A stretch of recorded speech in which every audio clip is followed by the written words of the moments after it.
May nabanggit po kanina na wala pong ano, yung batang namaril po ay isa ding biktima. So, sino yung mananagot? Sino po yung dapat managot? So, gusto ko pong managot yung mga magulang niya at yung guardian niya, lahat. Lalo na yung may-ari ng pusil, may-ari ng baril. Gusto po ko po yung managot. So, kuya, yung bata ay isa ding biktima.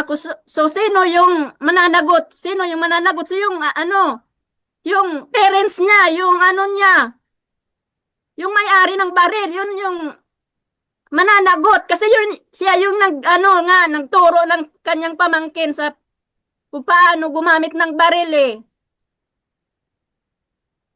So, maintindihan ko naman po yung pinagdaanan ng bata eh. Bata, o nga, bata. Yung nakapatay. Pero, anong point kung bakit siya nagkaganyan?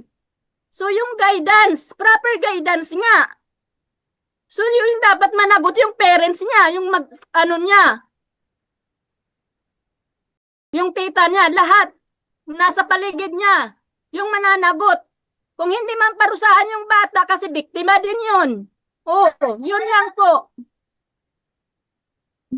Maraming salamat, Miss Hindi Jeneline. naman Sige po. yung anak ko, walang iniisip yun. Walang ibang iniisip yun, kundi kabutihan lang para sa kanya, kabutihan. Kabutihan sa mga kaibigan niya, kabutihan. Hindi naman yun marahas yung anak ko. Iniswerte yun. Yun lang po. Kaya may nagsabi kaninang innocent lang ang biktima din yun. Oo nga. May point na biktima yung bata. So, yung mananagot yung mga magulang niya, yung parents niya, lalo na yung may maari ng yung armas, may maari ng baril na yan, yung mananagot. Yun lang po. Salamat po. Maraming salamat din, Miss Jeneline at saka Sir Jamie.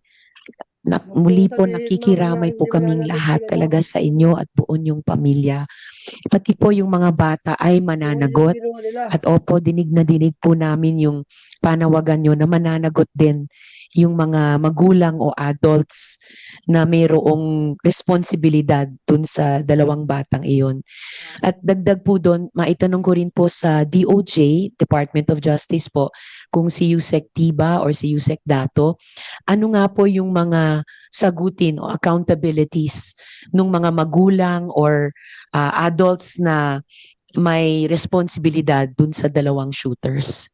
Thank you very much, Madam Chair. But on a purely conceptual level lang po, ma'am, because Yes po, on a conceptual level, please proceed. yung parents po ng CICL, pwede po silang liable for neglect. At pwede rin po silang liable under the firearms law for allowing or permitting the transfer of the firearm from someone who was licensed, and then suddenly it came into the possession of someone who should not have been holding the firearm. And then for the school naman po, ma'am, but purely on a conceptual level, Understood po. for violation also of RA number 7610 in relation to the Child and Youth Welfare Code, which is to prevent the exploitation of children or prevent conditions which are prejudicial to the best interest of the child. At kasama rin po doon, theoretically, yung permitting the transfer of the gun from someone who was a registered owner to the child. Again po, ma'am, without preempting the result of the preliminary investigation. Salamat, Hindi Yusek na Dato. nababasa. Klaro po yun sa komite without preempting that investigation or the results of that investigation. Salamat po.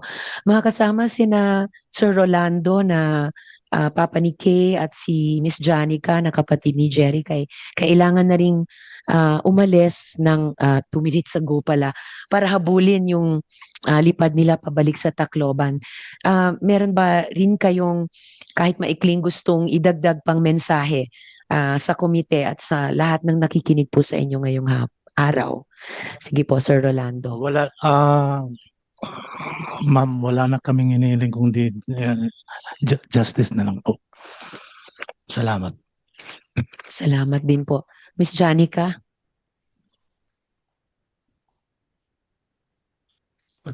Yun din po, justice na lang po at saka maging maingat po sa mga kino-content sa social media. Mga salamat, Miss Janica, at saka Sir Rolando sa inyong presensya ngayong hapon.